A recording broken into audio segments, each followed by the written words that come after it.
Chad and Jeremy and I and two other people, Marty Casey, this guy from this people know him from a TV show, and he played in Brazil with us, and Big Al, who's our other guitar player. At the time, we were doing a record up in Canada, and we had a film crew. It wasn't VH1's film crew.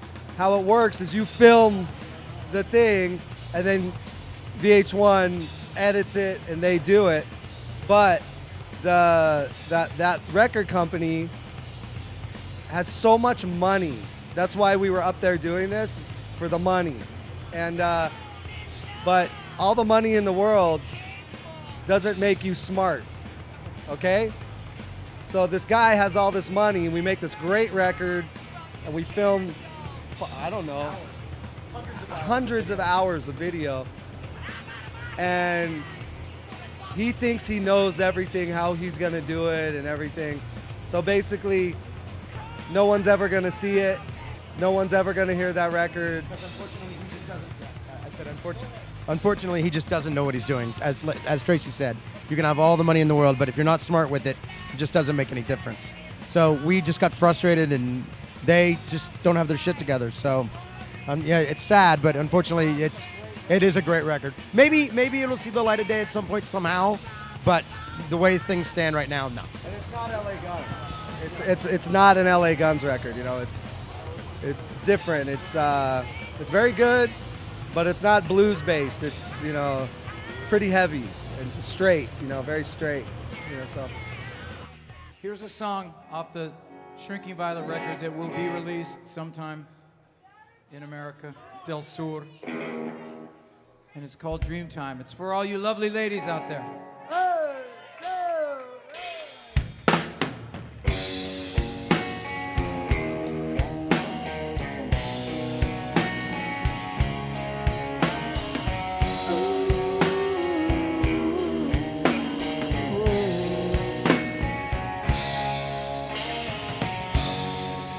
If I ever thought my world would torn apart,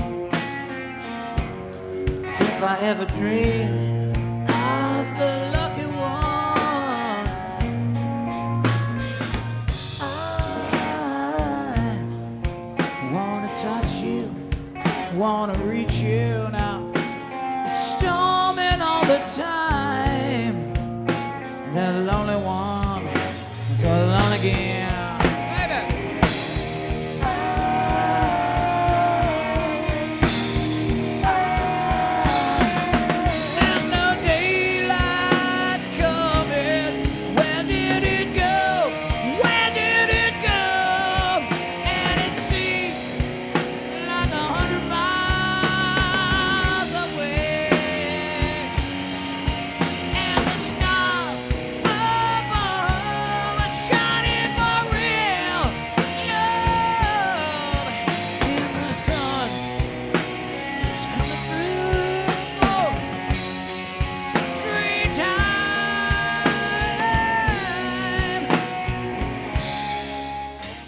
Last night I went to sleep with the sound of conga drums, and this morning I woke up to the sound of conga drums.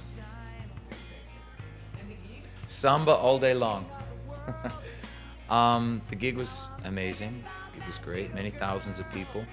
It was really fun, and I had a great time. I've written 3 books, short stories, basically. It's not some sort of sexual tell-all like Gene Simmons or something. It's not like that at all. It's actually fiction. I've written a screenplay. I've written, it's great to be able to do that, express yourself in a different way other than songwriting. And I enjoy it. The worst 6.5 years of my life. I'm just kidding. It was fun at first. Got to play a lot of places with them, a lot of big shows with Rat. Became friends with some of the guys. And After a while, it just wasn't fun anymore for me. So I left. I felt like an employee. If I'm writing songs and I'm the singer, I want to feel like I'm a partner and not just, getting a paycheck. It just proves that in music, it's a small community and you can't burn bridges. You have to stay friends with people. And even though I wasn't in LA Guns, I was still friends with Tracy and the guys. Friends with the other LA Guns as well, Phil and them. I was friends with them. Not so much now. I'm friends with everybody. I'm the Mother Teresa of rock. It's tough in this time to make a record and make money because of the internet. You want to make music, but you also want to get paid a little bit. You want to at least make your money back that you put into it. So you just have to be careful and make the right moves. See, I disagree with that. If people like you, they're gonna buy your stuff. They're gonna support you no matter what. It certainly didn't hurt Metallica. You know what I mean? Like, they were very upset about it, and in the end, they still sell 2-3 million records a year. So that's a really bad excuse to say, oh, it's wrong for people to steal music. I think music should be free, and then if it's good, and people are gonna support you. It doesn't matter.